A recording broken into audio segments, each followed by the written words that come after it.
Hi guys! So today we're going to get into a really great book. It's 2021 when it was published, and I really enjoyed it. It's done by Denise Grant, and the thing I like most about this is it talks about the differences in stories, her educational level. It's not really an educational book per se, but it definitely gives detail of her story and what she's been through. There's a few things that I didn't care for too much, but on the long run, it's a wholesome book. It's a beginner's book. It's great for somebody who is just learning about their DID and the differences in diversity with DID. She is more about multiplicity instead of integration. And the way she explains her story, it's in great detail. So let's get into it. Let's get into this book and find out about it. As you can see, I was very busy with it. So here we go. So first I'm going to read you the intro so you have an idea of kind of what we're getting into. Until I was diagnosed with DID at the age of 50, I lived my life thinking I was much the same as everyone else. I did not consider that having multi-personalities was a point of difference. This is my story of discovery and how, with the help of my 12 alters, my multiple personalities, I survived extreme childhood neglect, debilitating loneliness, and sexual and emotional abuse. My intention for sharing this story is to shed light on this complex and relatively unknown disorder. DID was not fully recognized until the 1980s, and many people have been misdiagnosed, as was I. It is my hope that through reading this book, other people with DID will find comfort, and people without the condition can understand it better. So here on page 17, she talks about 18, she talks about the alters and how they hold those memories to protect you from self-sabotage, basically, emotions, things like that.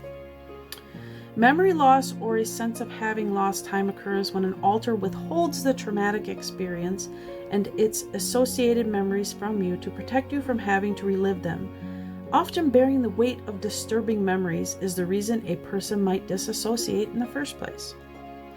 Once disassociation occurs, the brain anchors it as a responsive mechanism to trauma. In some instances, certain alters may not reveal themselves and the memories they hold until much later down the track, possibly years. On some occasions, they might reveal themselves but not the memories. In this way, living with alters and getting to know them is not a straightforward process in the slightest. The reality is that living with DID is not easy. The challenges of losing time and memories, switching between identities, and being unexpectedly triggered to revisit past trauma makes functioning in society as a person with DID to prove difficult at times. So we talk about this in great detail quite a bit in our videos, that alters are holders of memories, of emotions, sight, sound, smell, and touch. Hence the reason a lot of times when you are out and about, you get triggered by sights, smells, sound, or touch. And an alternative state goes, I can handle that, and they take over. So as we go farther in, she starts to talk about, she's not really doing her whole story yet. She's literally giving you an introduction to her DID, her alternative states, and what she's dealing with. And in this one part on page 24, she talks about Mizzy. And Mizzy is a teenage alter that struggles with things. Speaking out of term at times. And I've talked about that in my own experience, where a lot of times I get kind of disassociative and I'll be talking and words come out of my mouth that I didn't say, but I heard them. And I'm like, oh, I just said that, kind of thing. She states here, my goodness, Mizzy, she is your typical teenager, always up to mischief and sometimes quite rebellious. Mizzy remains a teenager, but has always had the disposition to see the funny side in almost everything. And in sobering circumstances where there is no funny side, Mizzy takes great delight in messing with me, at times making me appear to be an idiot, saying inappropriate things or inappropriate times. And I have dealt with that, having teen alternative states. They kind of do their own thing based on that time period. So if they don't like something, they're going to do it based on their own experience from that past pretense in your memories. Okay, so hence it's why it's so vital that your therapist teaches those teenage alternative states new coping mechanisms and parental skills. So next she gets into about the history of being married. She talks about her 2 children, Corey and her daughter Jody, and the struggle with marriage twice through, in 2001, Annabelle, my psychologist, diagnosed me with DID. This was a turning point on my path, and I have since become fully aware of each member on my team. There are currently 12 alters, each possessing their own unique identities, opinions, and agendas. Upon first learning about my alters, I was spun into a whirlwind of turmoil and disbelief. There's that nah kind of thing.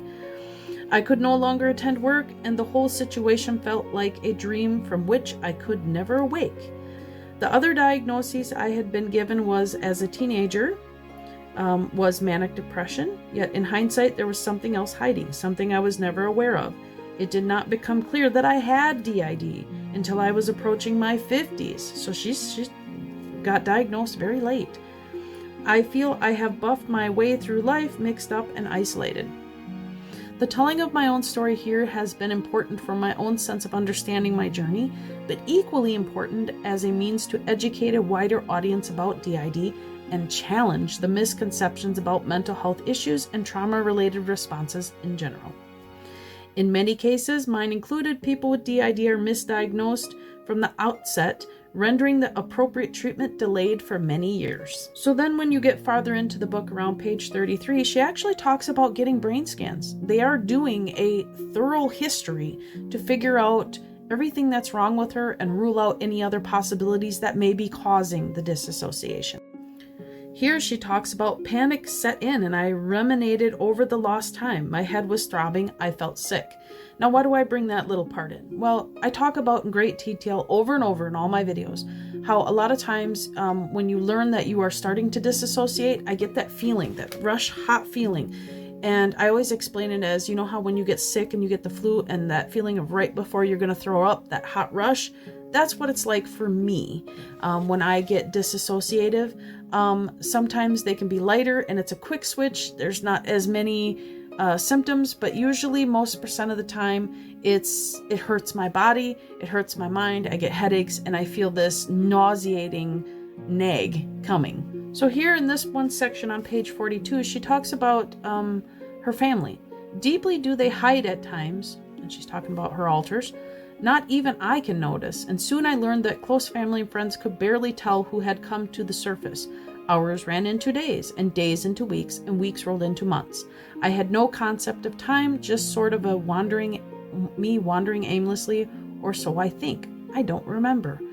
All the lies, all the pretense, and deeply hidden stories of my past, the memories all buried among my alters. So what she's talking about is those memories that you can't remember, that those alternative states in your mind, in sections that collect those memories and keep them for you. But there, again, the box is closed.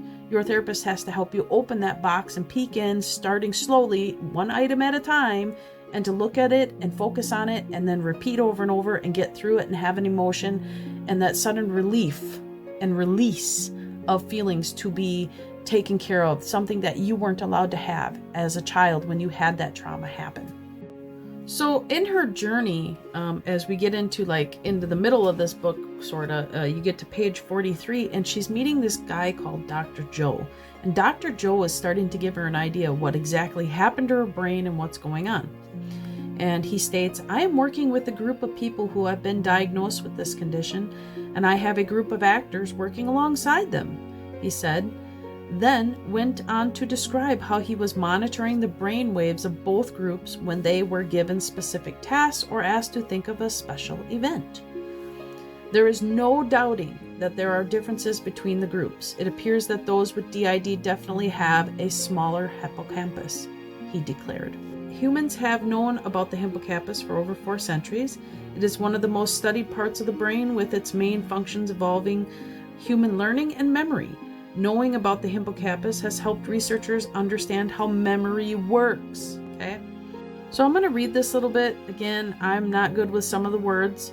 The results. Hippocampal volume was 19.2% smaller, and the amygdala volume was 31.6% smaller in the individuals with DID compared to individuals without. The ratio of the hippocampal volume to the amygdala volume was significantly different between groups. In conclusion, the findings were consistent with the presence of smaller hippocampal and amygdala volumes in patients with DID compared with individuals who did not have the condition. So finally, when you get to about the middle of the book, page 53, she talks about her story in great detail. And this is what I like, but I also find it a bit vague in the beginning. She kind of talks about, living with making hot water and the outdoor bathroom and things like that, which I can very much relate with my own story. She talks about her father dying and how a new alter, a childlike alter Poppy takes over, taking the memories of these issues, about doing household chores, depression. She talks about actually getting diagnosed in her teenhood, which was very similar to mine. There was diagnoses being thrown around already by the time I was 14 years old of what they thought I had, but they didn't know. She talks about the disassociation during the wedding that they go through when her mother remarried after her father died. And then she starts giving detail about the abuse with her stepfather. And this leads into a whole story about even offing herself at 14, which very similar with my story. I had dealt with that as well. Her mother is kind of like there but not there. She very similar with my mom. I love my mom very much, but there are times when my mom was not there for me and literally admitted to seeing the abuse yet did nothing. I don't blame my mother because that just makes it more difficult for me. I don't blame myself though either. I think at those times in life, it was difficult for a mother to come out and say, my child was abused, and stand up for them because of that time period. Basically, my brother and I both stated, I'll give you something to cry about, get over this, it is what it is, kind of thing. She even goes to the fact she starts doing interviews, talks about working with Centerlink, and the details about the headaches and whatnot. And then as you get towards the end, her son even starts to stand up for her. He's older and he kind of gets mad at grandma, and he's like, hey, he actually says F off to grandma because he's so angry that grandma will not support his mom. And then she talks about dealing with IBS towards the end on page 143 and the diverculitis. So I talk about in great detail in my videos about dealing with the nervous system issues, especially like the bowel and stuff like that. She also talks about headaches and the clusters of headaches and dealing with disorganization. So a lot of people that I find interesting. I have a friend, a very close friend of mine, who also has DID. But unlike my story and my journey, she chooses multiticity. She has been through this for over 30 years, and she chooses not to integrate her alters. But she also, because of this, deals with some little things. One being cluster stuff, collecting things, her alternative states, wanting things. This can make life a little disorganized, but she manages it well, and she is very sweet and very kind, but she's still working with her therapist and still dealing with alternative states. The idea is to get rid of the amnesia, so she wants to keep her alters, but she doesn't want the amnesia. Then in the end, we have a guy named Simon who does an interview with her, and he talks about some things as well. And basically in the interview, he talks about her alters, what she's been through, the hardest part of therapy, and he also talks about here, when mental exhaustion creeps in, Denise can block out the voices by concentrating on a computer game or something.